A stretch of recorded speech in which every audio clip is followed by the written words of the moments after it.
Ragatan Falls dito sa Maragondon, Cavite. Ganda ng spot, may mga cottage din sa paligid.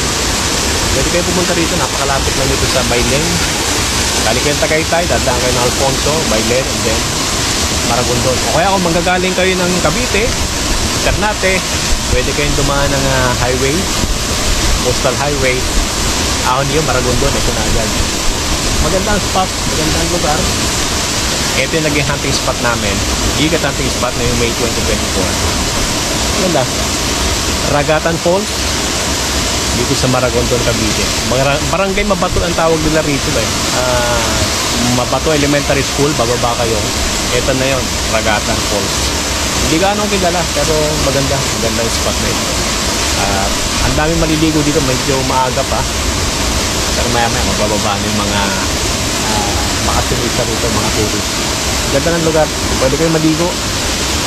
Maraming mga cottage dito. Okay, so dito na lang. Salamat sa inyong panonood. Hindi naman ako nabigo. Tumusong kami dito sa Ragatan. Ninahod kahit dalawa. Okay, let's go!